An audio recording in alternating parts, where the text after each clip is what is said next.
Agents of S.H.I.E.L.D. Season 3, Episode 18, The Singularity. Really enjoyed this episode. We had a couple of crazy things happen in this one. I think the first kind of disastrous mission with Lincoln, I think, was a really great moment for the episode. You know, it's like he's trying to get Daisy back. The whole team is like, we have to get to her. We have to get to the scientist guy. And they had a really awesome one. Visually, the stuff with Lincoln when he had, I want to say her name was Alicia, when he had, I guess, one of the clones, and he had like lightning swirling around him, and his hand was like kept glowing brighter and brighter. I was like, that's really cool, because I don't think they've done that before, where like he's like been like supercharged almost, full of lightning, and like his eyes were glowing and stuff. It made me think of Mortal Kombat. I was like, man, he's like, you know, Raiden and stuff in this. So that was a really great moment. Like, he not only visually did it look cool, he has like lightning, you know, traveling around him, but it was a dark moment for his character, and that's kind of been his thing, is that he does lose his temper. Like, he gets out of control, and it was just really good. Like, he was trying to do it, and he didn't want to really hurt his friend, and then it got even crazier because she completely, you know, kills her clone, which they make sure we know that that really affects her, through the flashback, or kind of the recap when the episode started, because she feels that pain, and it was just pretty nuts. It was like, man, she killed her own clone, and then that clone ended up being killed by Coulson because she was about to shoot May. And I was like, man, that's gonna like destroy that. That's gonna destroy her. And I'm pretty sure she's by herself now, because that was the whole thing, is like she can create 4 versions of herself, and then one was killed by Lash. And we only saw 3 in this episode. It was the one that was in control, the original, and then they only fought 2 clones. So I was like, when the clones die, is that permanent? Because they talk about like, oh, go ahead and, you know, we let her rest and recover.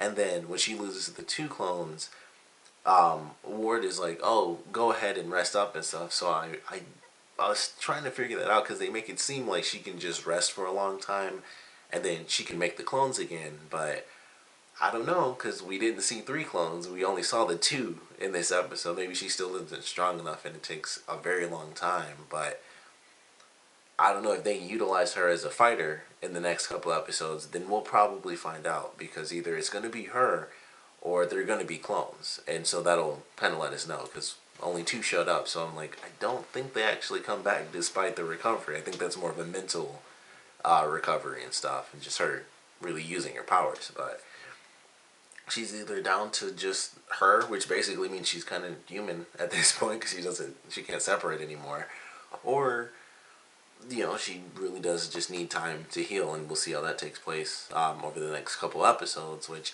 I'm excited to catch up on the next one. I actually just saw the most recent Captain America, and I was really mad. I totally forgot. Like, I should probably watch Agents of S.H.I.E.L.D. so I can see the tie-in with it. It wasn't huge, I'm sure, because it was basically nothing when they did Avengers 2. It wasn't a huge tie-in, but it made a lot of sense, because what they did in that episode is how they knew where to go in the Avengers.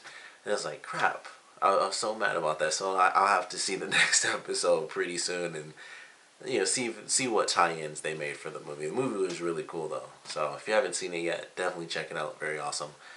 But this was definitely a good episode. It had a lot of good action in it. Like I said, the opening action scene had some drama in it, but it was also a really good action scene. Sort of the ending got like really nuts, and it was just like, you know, we have a guy who gets turned into an Inhuman in this episode, which was very fortunate for him, because obviously he could have just turned to ash and been nothing. So Hugh's fortunate enough to become an Inhuman, trying to figure out what his, you know, super name is going to be, which I thought was actually really funny. But his powers are just like Gambit from the X-Men, which I thought was actually pretty cool. It's not cool in like, you know, glowing purple. It's glowing orange instead. But basically, he touches something, and he doesn't have to touch it, because when he had the glasses, he had touched them, but then he just kind of waved over them, and they all started glowing. So I don't know if it's like anything he has previously touched or something like that, but his powers are a lot like Gambit. He can grab something and basically supercharge it, and then just toss it and it'll blow up. So very cool power. Um, And it just, they have like this deadly team. We have a woman who can create clones, who may or may not be able to create clones anymore. We of course have Daisy with her powers, and now she can pretty much, I mean, really, that's all they need. Like, if it was just Daisy, that would be more than enough. They could wipe out pretty much everyone like that. But they have both of them. They have, this woman who, like I said, may or may not be able to make clones. And we have Ward himself who can, like, just touch people and they just, like, poof, flesh and everything's just gone now. So it's a very deadly team, and they are, by the end, recreating the experiment that created Hive in the first place. And apparently the Kree come back. I really can't wait to see that. That should be exciting. I'm actually really excited to see how they utilize the Kree coming back into the series, or really into the universe in general. I'm looking forward to seeing how they play around with that. So that should be really awesome. But they have a really deadly team. They have it where Daisy is kind of in this mode where they mentioned in the episode even, everything that a person wants when they're infected, all those ideas and emotions are just heightened. So now she has this, idealized complex of all these other infected Inhumans as well as Ward or Hive. And it's like, I finally have a family. I have like the perfect family. And it's clear that it's an infection, because it's like, well, obviously she had that with the team. That's totally what she built going from season 1 to now. So I thought that was pretty cool. I thought that was an interesting way to do it. And she believes it's 100% her, but it's like excessively heightened. And maybe, I'm sure it was still there, because her being an Inhuman did definitely separate her from the rest of the team. But they obviously care like crazy about her, and that's why they're trying to do everything they can to take her down, in a non-lethal fashion. But that was really good. Of course, Fitz-Simmons, they finally, like they kissed in the last episode, but they officially, like, consummate their relationship in this one, at least by the end of it.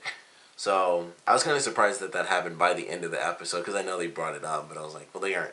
I didn't think they'd actually start having sex, like, by the end of the episode. But it's one of those things where it's like, it's been 3 seasons, and we know it's been, that sort of relationship between them even before the timeline of the series. So it was just like, yeah, that actually makes a lot of sense. It doesn't even remotely seem rushed, because of everything we've seen them go through, and ups and downs, and we can be together, and then they're torn apart by some supernatural crazy experience. So I was happy for them. I was just like, finally, that's freaking happened. I love the scene where Mack is talking to Gemma, though, and he's like, like, do you have any idea how many times Bobby and Hunter did the mic, the comms are down trick? So I thought that was actually pretty funny. But they did pretty good in this episode. It's like the 3 of them really on the mission. It was just like, it's their mission, and what's going on with Daisy, and kind of her joining this crazy infected family, which we find out at least the closest scientific definition is that whenever an Inhuman is infected by the Hive, they're basically addicted to it, because they're just so happy all of a sudden. And even, with Alicia, it was just like, happy to make the sacrifice. She was like, in a lot of pain, and then it's just like, well, how do you feel? It's like, happy to make the sacrifice, which obviously she would never say that. So I thought that was really cool. They gave a bit of an explanation to it. They're trying to figure out the cure, so they get the scientists. Seemingly everything was working well for them, because it was like, okay, obviously Ward and his team, they have the second part of the device, so that's really crappy. But we have Fitz-Simmons and Mack, and they're getting to the scientists, and they're talking about it and everything. I was like, okay, well, we have, the Inhumans, the infected Inhumans. Obviously that's going to be really bad. But on the other side of things, this is actually working out really well for the team. And then it all blends together, and it's like, oh, here comes Daisy. She knocks people down. Ward is talking with Gemma and stuff, and it's just like, that sucks. Like, by the end, everything just completely fell apart. Fortunately, no one was killed, but it completely fell apart. The scientist is now with Ward, and he's going to be helping them recreate the Kree, which, like I said, I'm excited for that, to see how all that stuff plays out. But that should be pretty cool. Super random thing. When the scientist, when he took the cloth off his face, that's the guy from like the Mummy movies, which I thought was really cool. I like those movies. So when I saw him, I was like, holy crap, that's the guy from the Mummy. He was like, He's like the crazy uncle from those movies if you never saw him, but he played like, he was the comic relief in the movies, and he was hilarious in those things. So when I saw him, I was like, holy crap, that's the guy from The Mummy. So that was pretty cool. He's just, honestly, he's like never been in anything else. I've seen him in The Mummy, and I may have seen him in one other thing ever. I'm sure he's been in other stuff that I just haven't seen, but I swear I've only ever seen him in the three Mummy movies and maybe like one other TV show. I just can't think of what it is. So this is like the fifth thing I've ever seen him in from, I think The Mummy came out in like 1998 or something like that. So it's just crazy. Whenever I see him, I'm like, holy crap, that's the uncle from The Mummy.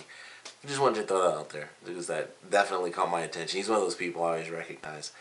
But this is definitely a fun episode. I cannot wait to get to the next one because I really want to see what the tie-in is.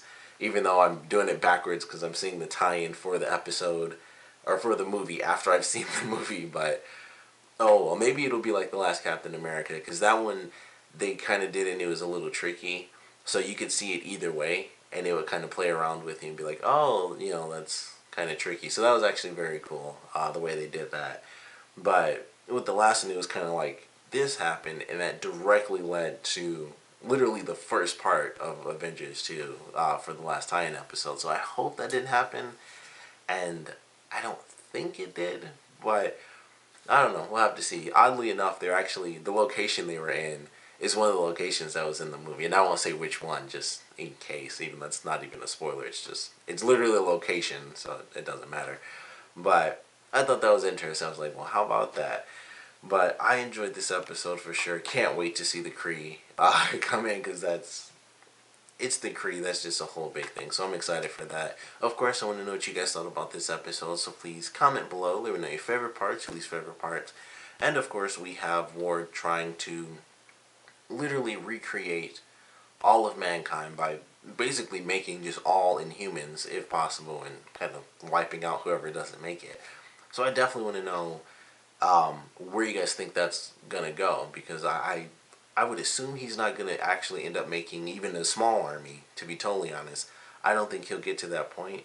But I could easily be wrong. Like, they might have it where he doesn't get stopped by the end of the season. He is a giant, like, that's a crazy powerful enemy, and they could easily do it. Within, excuse me. I believe they have, I guess after this episode, it's 4 episodes. So at this point, like 3 more episodes left. So they could easily do it for sure if they wanted to. But with the enemy, with it being Hive and with it being so insanely powerful, I could easily see that carrying on into at least some part of the next season. Maybe not even half of it, but maybe like the first 4 or 5 episodes of the next season, they finally destroy it. But I definitely want to know how you guys think that's going to play out. Him possibly making an army, because he could, or making a couple, and who knows, and Kree. So something crazy goes on there for sure. But I definitely want to know where you guys think that's gonna, what road that's gonna be taking. And of course, I want to know what you guys thought about this episode in general. So please comment below, let me know, and thanks for watching.